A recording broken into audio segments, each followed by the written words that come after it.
Dia mengenakan suara paslon 002 adalah 0. Mungkinkah terjadi?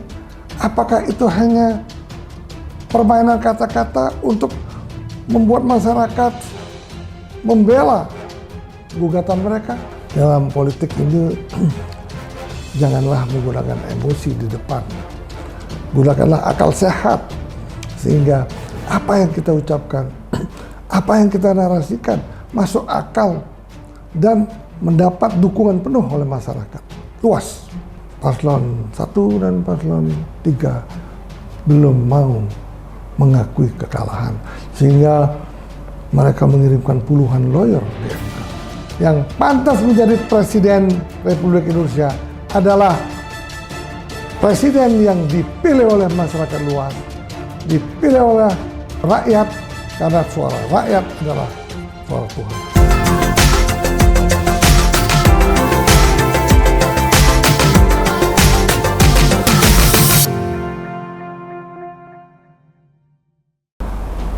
Halo, selamat pagi para pemirsa sekalian.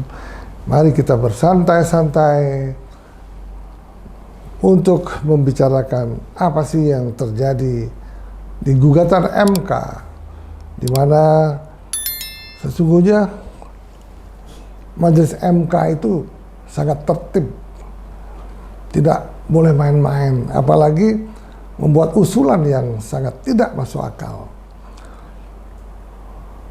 Ketika Caimin pun main HP pun langsung ditegur oleh Hakim MK.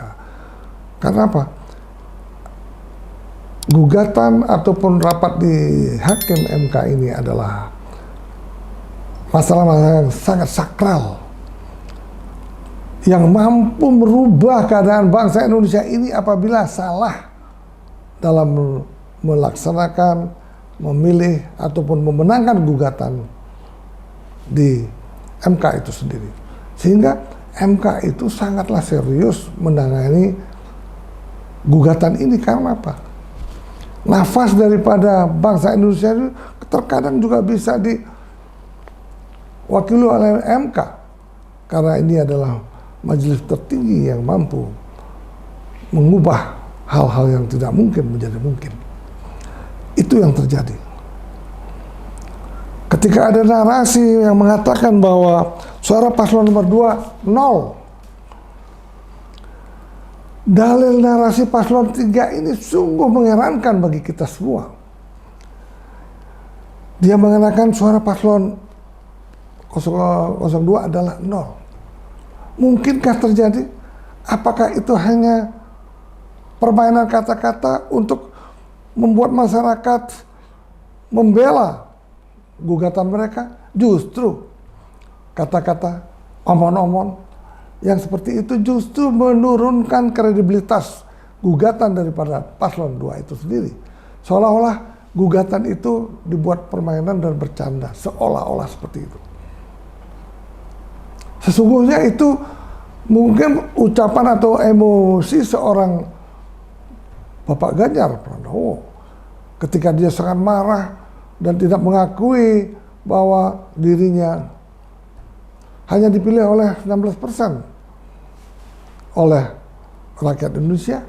Ketika itu dia merasakan kemarahan yang luar biasa. Ketika itu pun dia tercetus, dia mengatakan mungkin dalam hatinya 002 harusnya 0 suaranya. Nah itu yang terjadi. Dalam politik ini janganlah menggunakan emosi di depan. Gunakanlah akal sehat sehingga apa yang kita ucapkan, apa yang kita narasikan masuk akal dan mendapat dukungan penuh oleh masyarakat luas. Jangan asal omon-omon. Seperti itulah yang menyebabkan justru kredibilitas isi gugatan paslon 2 lebih kurang menarik, dianggap main-main. Apa sih dalilnya sehingga boleh mengatakan bahwa 02 nol? Itu sangat tidak mungkin terjadi. Juga banyak narasi ingin menyudutkan pasangan 02 dengan kemenangan yang begitu masif. banyak narasi-narasi ini adalah kecurangan yang begitu terstruktur dan masif. Katanya banyak yang mengatakan bahwa di luar negeri, coba lihat, tanpa ada cawe-cawe di luar negeri, 02 kalah di luar negeri.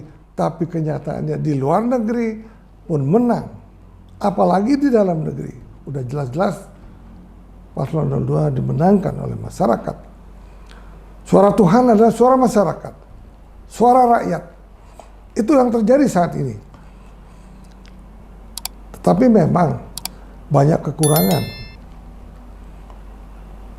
Karena proses terbentuknya pemilu sampai jadi dan sudah disetujui oleh ketiga pasangan, banyak hal-hal yang sangat mungkin tidak berkenan di masyarakat luas. Itu yang mungkin banyak dipikirkan oleh orang.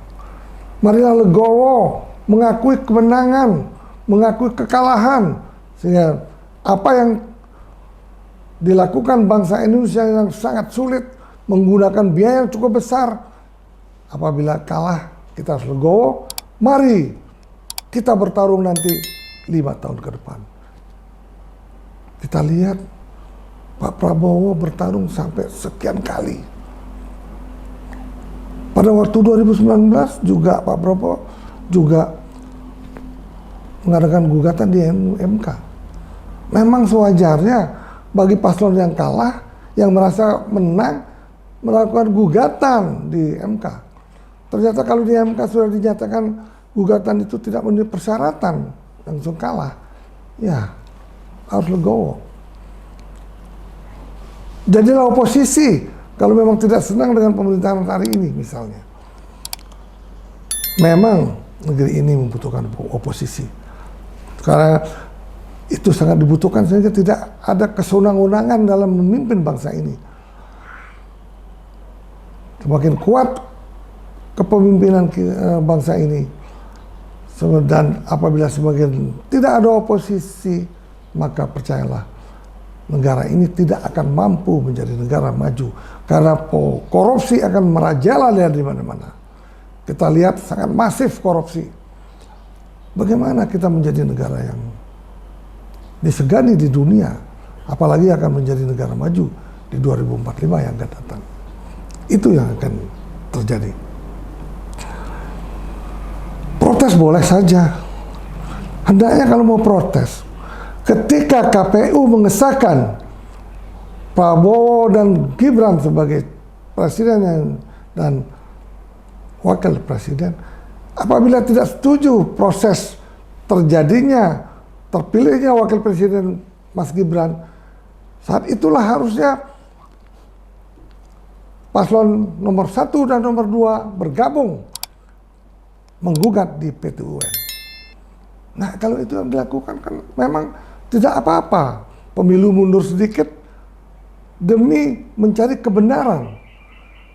Jangan sampai kalau kalah digugat, terus kalau menang pesta. Nah, itu jangan sampai terjadi. Ternyata memang paslon 1 dan paslon 3 belum mau mengakui kekalahan, sehingga mereka mengirimkan puluhan lawyer di MK. Ada narasi juga harus mendatangkan menteri ke MK.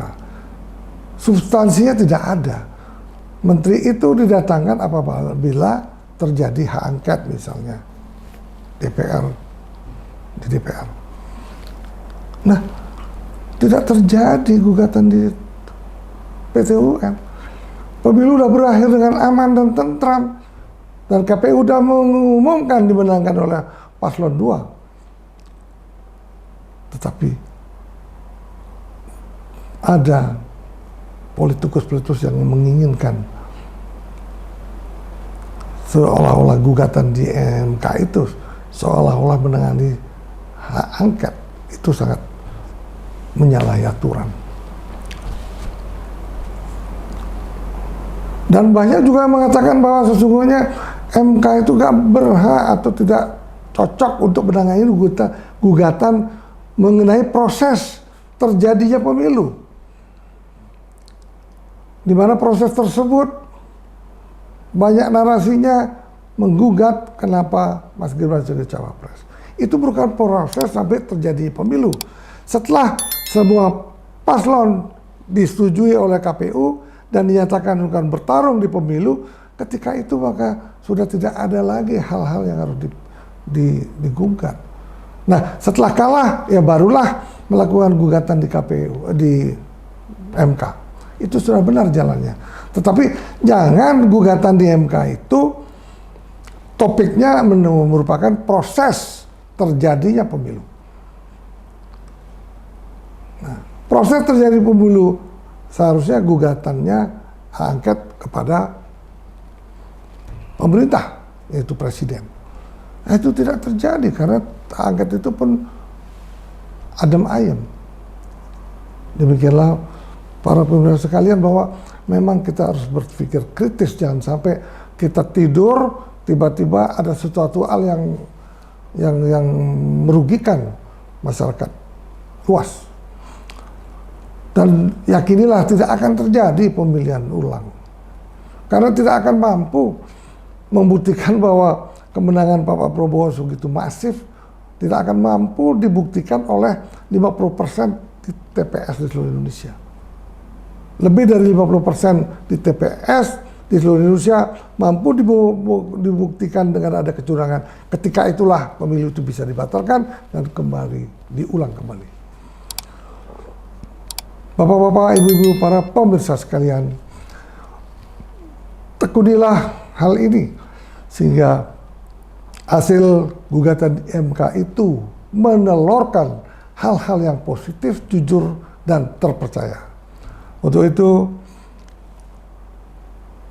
mari kita kawal gugatan di MK sehingga yang pantas menjadi Presiden Republik Indonesia adalah presiden yang dipilih oleh masyarakat luas, dipilih oleh rakyat, karena suara rakyat adalah suara Tuhan. Terima kasih. Mari kita tonton Mr. Puisi Live. Mudah-mudahan semua tayangan Mr. Puisi Live dapat membangun opini yang positif sehingga masyarakat ini berpikir cerdas dan jujur. Terima kasih. Jangan lupa subscribe, like, and share Mr. Puisi Live. Tepuk tangan.